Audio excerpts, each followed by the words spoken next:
જૂનાગઢ કોંગ્રેસમાં ટિકિટ વહેંચણી પહેલા જ કકળાટ જોવા મળ્યો। સેન્સ પ્રક્રિયામાં જ કોંગ્રેસના આગેવાનો બાખડ્યા હતા। નિરીક્ષકોની હાજરીમાં જ કાર્યકર્તાઓ વચ્ચે થઈ ઉગ્ર બોલાચાલી। કાર્યકર્તા અને શહેર પ્રમુખ મનોજ જોશી વચ્ચે બોલાચાલી થઈ હતી। કોંગ્રેસ પ્રમુખ અને પૂર્વ ધારાસભ્ય ટિકિટ વેચતા હોવાનો આગેવાનોએ આક્ષેપ કર્યો, તેનો વિડીયો પણ વાયરલ થયો છે। જોકે કોંગ્રેસના શહેર પ્રમુખ અમારી સાથે જોડાયા હતા અને તેમણે કહ્યું હતું કે ટિકિટ વહેંચણીનો કાર્યક્રમ હતો જ નહીં, આ તો એક અભિવાદન કાર્યક્રમ હતો અને કેટલાક અસામાજિક તત્વો ત્યાં આવી ગયા હતા અને બબાલ કરી રહ્યા હતા।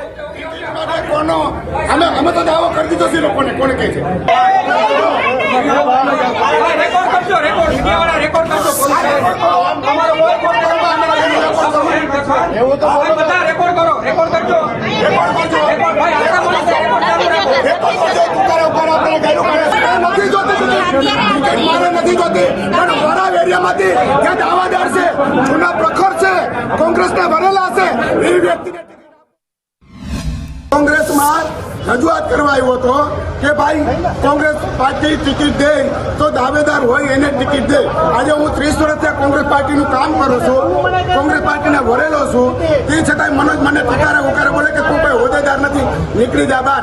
અને મનોજ છે ને પૈસા લઈ અને અમારા એરિયામાંથી ટિકિટ ફાઇનલ કરે। વોર્ડ નંબર 13 માંથી મનોજ રૂપિયા લઈ લઈને ટિકિટો દે છે। તમે શું કરવા આવ્યા હતા? હું એ રજૂઆત કરવા આવ્યો હતો બધા આ ઓબ્ઝર્વરોને કે ભાઈ તમે કે તમે છે ને ભાઈ ટિકિટ દો તો કોઈ એવા સારા વ્યક્તિને ટિકિટ દો કે જે એને લાયક હોય। હવે શું થયું? હવે મનોજભાઈ એમ કહે છે કે અમારી પાર્ટીમાં ભાજપનો માણા આવ્યો છે અને અમારે આ નવો વિખર કર્યા। તમારો હોદ્દો શું છે કોંગ્રેસમાં? મારી પાસે હોદ્દો છે, મારી પાસે સર્ટિફિકેટ બેઠું છે।